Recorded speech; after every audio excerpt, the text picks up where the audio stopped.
Dear friends, my name is Deepika. Today I want to tell summary of chapter 10, The Sermon at Banaras.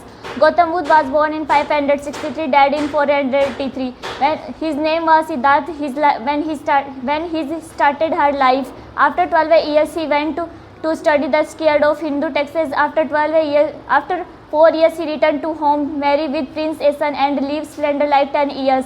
After 25 years, he thinks that I will travel in world. So he started travel. When he started travel, he sees sick person, elder person, many types of pupils.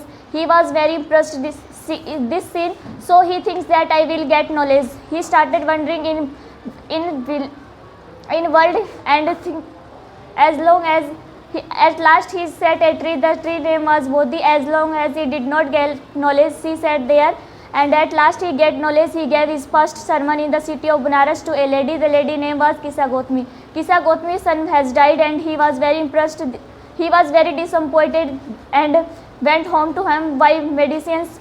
People think that his son has died. He had married totally. After then he found a person. The person said that I cannot help you, but you go to Gautam Buddha. Gautam Buddha help you. She did the same. She goes them. She tells everything. Gautam Buddha says that you bring a handful of mustard in which forms a family in which no one has died. She did the same. She goes there. She asking and everyone has died before asking a handful of mustard. Later then Kisa Gotami was very disappointed and sees of lights, and he thinks that life is normal. Who will born will definitely go. He thinks that a person is afraid of his death, and a Kumar is in the same way. Kumar is afraid of his sport breaking. All those who people are fallen into the trap of death. But when they are taken like a bull, then every person is crying. But intelligent person do not do this because he know very well peace of mind is not achieved by crying and sorrow. Peace of mind is achieved one who takes conquer sorrow. बहुत ही अच्छे से, बहुत ही सुंदर तरीके से हर एक चीज़ को explain करते हुए दीपिका ने आपको ये कहानी बताई। अब मैं आपको बताना चाहती हूँ, पहले तो ये जो कहानी है वैसे एक छोटी सी कहानी है, पर ये छोटी सी कहानी एक जीवन का बहुत बड़ा सच हमें बता के जाती है। एक इतना बड़ा सच जिसे हम मौत तक समझ ही नहीं पाते हैं कि वो सच है क्या। तो देखिए, ये कहानी शुरू होती है गौतम बुद्ध के बारे में। गौतम बुद्ध एक ऐसे व्यक्ति है, कितने महान व्यक्ति जिन्हें आज भगवान के रूप में पूजा जाता है। एक ऐसे व्यक्ति जिनके ऊपर एक पूरा धर्म बन चुका है, और ऐसा धर्म नहीं जिसका क्षेत्र बहुत छोटा है, ऐसा धर्म जो कि विश्व के विभिन्न देशों में अलग अलग लोगों के द्वारा अपनाया गया है। काफ़ी लोकप्रिय है ये धर्म। तो चलो जानते हैं क्या थी इनकी कहानी। सिद्धार्थ गौतम जो है, इनका जन्म हुआ था 563 ईसा पूर्व और इनका देहांत हुआ था 483 ईसा पूर्व। जो हमारा उत्तरी भाग है हमारे भारत देश का, हम बहुत ही सौभाग्यशाली हैं कि ऐसे व्यक्ति भारत देश में पैदा हुए। उस क्षेत्र में इनका जन्म हुआ। तो जब ये 12 वर्ष के थे तो तब क्या हुआ कि इनके पिताजी एक बड़े राजा थे, राजशाही जीवन ये बिता रहे थे, एक राजकुमार थे। तो इन्हें हिंदू जो धर्म है, हिंदू धर्म ग्रंथ है, उनकी पढ़ाई के लिए बाहर भेज दिया गया। ठीक है, 12 वर्ष की उम्र में ये चले गए। उसके बाद 4 वर्ष बाद ये दोबारा लौटे। जब ये दोबारा लौटे तो इनकी उम्र थी 16 वर्ष। ठीक है, अब 16 वर्ष की उम्र में क्या हुआ, इनकी शादी कर दी गई एक सुंदर राजकुमारी से, और उसके बाद इन्हें एक अच्छा पुत्र भी हुआ। अपने जीवन के 10 साल इन्होंने राजशाही जीवन जीने में बिताए। फिर क्या होता है कि एक बार जो सिद्धार्थ गौतम है वो एक बार शिकार के ऊपर जाते हैं, शिकार करने के लिए वो जाते हैं। तो वहाँ पे वो कुछ ऐसे दृश्यों को देखते हैं जिन्होंने उनकी सोच को पूरा बदल दिया। क्योंकि जो सिद्धार्थ गौतम थे उन्होंने आज तक अपनी ज़िंदगी में कभी दुख नहीं देखे थे। उन्होंने हमेशा से खुशियाँ, स्वस्थ लोग, खुश लोग, हमेशा यही सारी चीज़ें देखी थी। लेकिन जब वो शिकार पे गए तो उन्होंने कुछ लोगों को देखा, जैसे एक वृद्ध व्यक्ति, एक बीमार व्यक्ति, एक शव को ले जाते हुए कुछ लोग। जब उन्होंने इन सब चीज़ों को देखा तो उनके मन में ख्याल आया कि दुनिया में ये सभी दुख क्यों हैं। फिर इन दुखों की जानकारी हासिल करने के लिए, ये दुख का कारण जानने के लिए वो ज्ञान प्राप्ति के लिए निकल गए।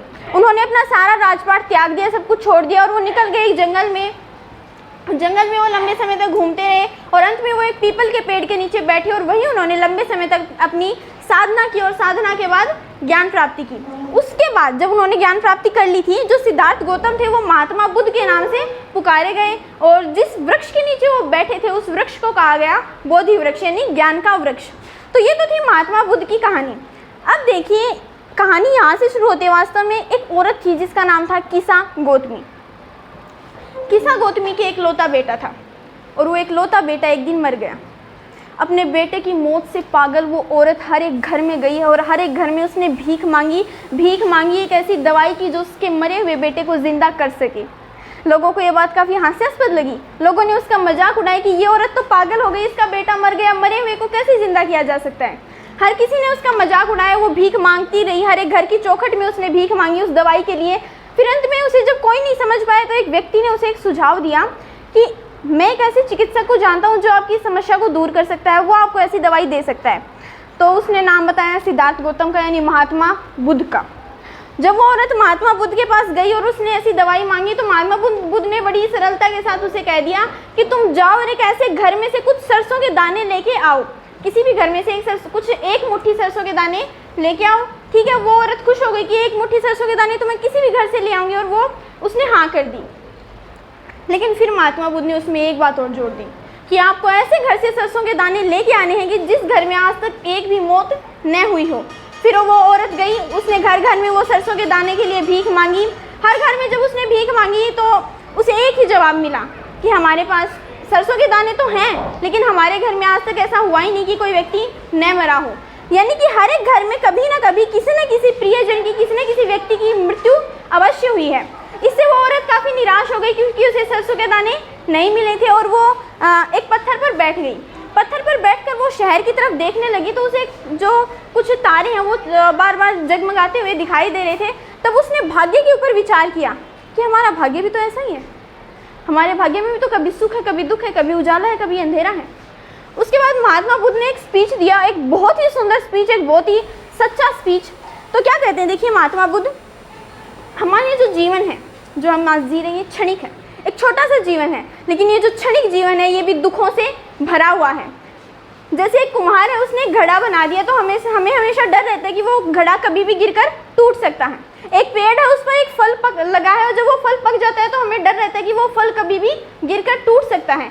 उसी प्रकार मनुष्य का जीवन है, मनुष्य के जीवन का भी कभी भी अंत हो सकता है। चाहे वो वृद्ध हो, चाहे वो बच्चा हो, चाहे वो जवान हो, चाहे वो अमीर हो, चाहे वो गरीब हो, चाहे वो कैसी भी स्थिति में हो, कोई भी व्यक्ति क्यों ना हो, उसकी मृत्यु निश्चित है। और जो व्यक्ति मृत्यु पर विजय पा लेता है, जो व्यक्ति मृत्यु पर विजय पा लेता है, उसे जीवन से ही अलविदा होना पड़ता है। मृत्यु पर विजय पाना असंभव है। अब जब किसी व्यक्ति की मृत्यु हो जाती है, उसके जो परिजन हैं, रिश्तेदार हैं, वो सभी विलाप करते हैं, दुख मनाते हैं। उसके जो पिता माता सब हैं, ये सब भी काफ़ी दुख मनाते हैं। पर एक बात बताइए, क्या उन दुखों से वो व्यक्ति वापस लौट सकता है? बिल्कुल भी नहीं, असंभव है। जो व्यक्ति जा चुका है इस सृष्टि से, वो दोबारा नहीं आ सकता, क्योंकि जो व्यक्ति आया है ये निश्चय है कि उसे जाना है। बुद्धिमान लोग इस चीज़ को समझ जाते हैं कि ये तो विधि का विधान है, अरे जिसका जन्म हुआ है उसे तो एक न एक दिन जाना ही है संसार से। इसलिए बुद्धिमान लोग कभी भी मृत्यु का दुख नहीं मनाते हैं, वो हर एक चीज़ को समझते हैं। अब प्रश्न ये आता है कि शांति कैसे लाएं? कोई व्यक्ति मर गया, कोई दुख हो गया हमारे, तो अब हम शांति कैसे प्राप्त करें? तो रो कर विलाप कर? बिल्कुल नहीं। अगर आप ऐसा करेंगे तो आप अस्वस्थ हो जाएंगे, आप धीरे धीरे कमजोर पड़ने लग जाएंगे, बीमार हो जाएंगे, पर इससे भी आप उस व्यक्ति को दोबारा जिंदा नहीं कर पाएंगे। इसलिए अगर आपको वास्तव में शांति चाहिए तो आपके हृदय में जो वो एक तीर है ना, जो शिकायतों का और दुखों का तीर है, तो उसे निकाल फेंकिए, उसके बाद आपको शांति मिल जाएगी। धन्यवाद।